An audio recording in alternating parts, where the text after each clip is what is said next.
Hello everyone, this is Farhanur. I hope you all are doing well. So students, जैसा कि आप जानते हैं हम लोग क्लास 6 हिस्ट्री का चैप्टर नंबर 2 पढ़ा रहे हैं, ठीक है। लास्ट वीडियो लेक्चर में हमने आपको कुछ इंट्रोडक्शन दिया था, ठीक है। तो हमने एक स्टोरी भी बताई थी आपको। इस वीडियो लेक्चर में हम लोग इस चैप्टर को स्टार्ट करने वाले हैं, ठीक है।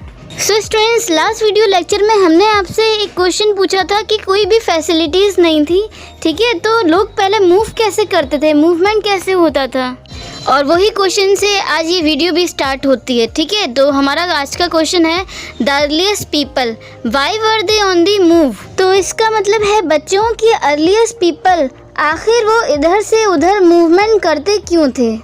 तो बच्चों सुनो, हम उन लोगों के बारे में जानते हैं जो इस सब कॉन्टिनेंट में 2 मिलियन ईयर्स एगो मतलब 20 लाख साल पहले रहा करते थे, ठीक है। तो आज हम उन लोगों को हंटर गैदरर्स के नाम से जानते हैं। तो बच्चों पता है आपको ये हंटर गैदरर्स नाम आया कहाँ से। तो बच्चों उनका ये नाम जो है गैदरर्स और हंटर जो नाम इनका पड़ा है, तो ये उनके जो फूड के इंतज़ाम करने की प्रोसेस के बेस पर उनका ये नाम पड़ा था।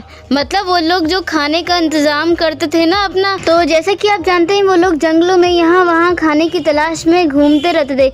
जो भी जानवर दिखा मार के खा लिया, जो भी चीज़ मिली उसे उठा लिया, ठीक है। तो वहीं से इनका ये नाम पड़ा। जनरली बच्चों आप जानते हैं जो अर्लीस्ट पीपल थे अपने खाने के लिए वो जितने भी वाइल्ड एनिमल्स थे उनका शिकार करते थे। मछलियाँ और जो बर्ड्स थी उनको भी पकड़ते थे।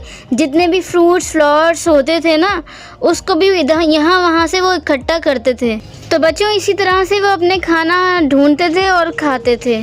तो बच्चों ये सब कुछ कर पाना बिल्कुल भी आसान नहीं था। ऐसे कई एनिमल्स हैं जो हमसे ज़्यादा तेज़ भाग सकते हैं। बहुत से जानवर हमसे ज़्यादा ताकतवर भी होते हैं।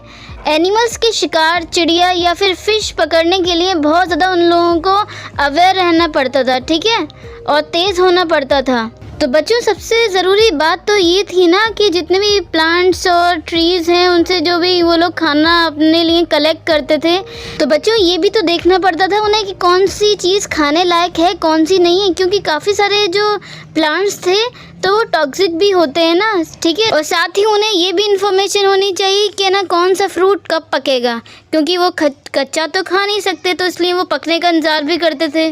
तो बच्चों इसी की वजह से वो लोग यहाँ वहाँ इधर उधर घूमते रहते थे अपने खाने की तलाश में, कहाँ उन्हें सही चीज़ मिल जाए।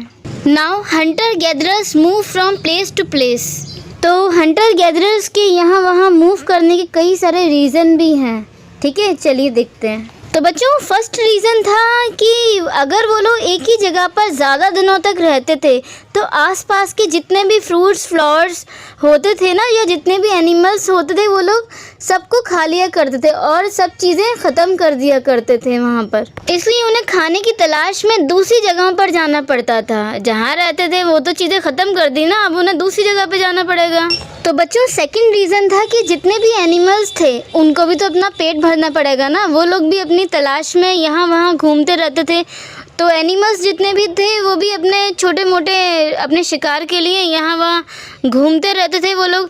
जैसे कि डियर हो गया या फिर वाइल्ड कैटल हो गई, वो लोग अपने ग्रास के लिए चारे के लिए यहाँ वहाँ एक जगह से दूसरी जगह जाया करते थे। तो इन्हीं एनिमल्स का शिकार करने वाले जितने भी लोग थे ना तो उनके पीछे पीछे वो भी चले जाते थे एनिमल्स के पीछे। जैसे ही कोई कैटल है वो अपने खाने की तलाश में निकली तो निकलते निकलते वो ढूंढते ढूंढते वो पहुंच गई जम्मू कश्मीर में, और जो इसका शिकार करने वाले थे इसी कैटल का, ठीक है, तो वो भी उसी के पीछे पीछे वो भी उसको ढूंढते ढूंढते वो भी चले गए जम्मू कश्मीर, ठीक है। तो इस तरह से भी उनका मूवमेंट होता था। Now third one is plants and trees bear fruits in different seasons, so people may have moved from season to season in search of different kinds of plants. So students, जैसा कि आप जानते हैं कि जितने भी प्लांट्स होते हैं फ्रूट्स होते हैं वो सीज़न टू सीज़न ग्रो होते हैं। ऐसा तो नहीं है कि हर सीज़न में हर फ्रूट्स ग्रो होगा। तो बच्चों थर्ड रीज़न यही है कि जितने भी प्लांट्स होते हैं या फ्रूट्स होते हैं या ट्रीज़ होते हैं वो अलग अलग सीज़न में आते हैं। तो बच्चों इसलिए लोग क्या करते थे कि इन सब चीज़ों की तलाश में अलग अलग सीज़न के हिसाब से अलग अलग जगह पर घूमते थे। ना फोर्थ वन इज़ तो बच्चों, जैसा कि आप जानते हैं कि वाटर कितना ज़रूरी है लिविंग बीइंग के जीने के लिए, ठीक है। तो बिना पानी के कोई जी नहीं सकता, ये तो हम बहुत अच्छे से जानते हैं, चाहे वो लिविंग बीइंग में कोई भी आता हो, प्लांट्स आए, एनिमल्स आए या ह्यूमन बीइंग आए, तो सबके लिए वाटर बहुत ज़्यादा ज़रूरी है। तो बच्चों, पानी के बिना तो ज़िंदगी इम्पॉसिबल है बिल्कुल। तो ये पानी मिलता कहाँ है? पानी मिलता है आपका लेक्स में, स्ट्रीम्स में, रिवर्स में। तो बच्चों, जैसा कि आप जानते हैं कि कुछ लेक्स और रिवर्स का पानी कभी नहीं सूखता, वो पेरेनियल होती हैं, लेकिन कुछ रिवर्स और लेक्स का पानी कैसे होता है? सीज़न के हिसाब से आता है, मतलब जब बारिश होगी तभी पानी आता है उसमें, लेक्स में या रिवर्स में। और कुछ जगह पर ऐसी भी रिवर्स हैं जो हमेशा पानी देती हैं, मतलब पूरी साल भर पानी रहता है उसमें। तो बच्चों, यही वजह थी कि जो अर्लीस्ट पीपल थे वो नदियों के किनारे अपने घर बसा लिया करते थे, वो लोग वहीं रहते थे। आपके जैसी फैसिलिटीज़ तो नहीं थी उनके पास, जैसे कि हमारे पास तो पानी खुद चलकर आता है, पहले लोगों को खुद जाना पड़ता था पानी के पास। तो बच्चों, यही रीज़न था कि जो जितने भी अर्लीस्ट पीपल थे अपने घर वो रिवर्स के किनारे बसाते थे, ठीक है। तो उनको वहीं से आसानी होती थी। पर प्रॉब्लम तो तब आती थी ना जब वहाँ का पानी सूख जाता था, ठीक है। तो फिर उन लोगों को अपने घर भी बदलने पड़ते थे और ऐसी जगह फिर से जाना पड़ता था जहाँ पर नदी बह रही हो, ठीक है, या जहाँ पर झील में पानी हो। तो ऐसी जगह पर वो लोग अपना फिर से घर बसा लिया करते थे। तो बच्चों, समझ में आया आपको? ये भी एक रीज़न था उनके मूवमेंट का। पर हमें ये भी याद रखना ज़रूरी है कि ये लोग अपने जितना भी सफ़र होता था वो लोग पैदल जाते थे, ठीक है।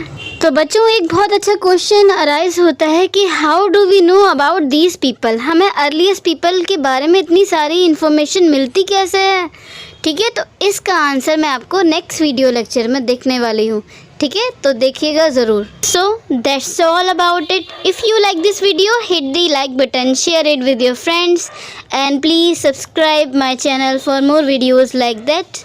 Thank you. Bye bye.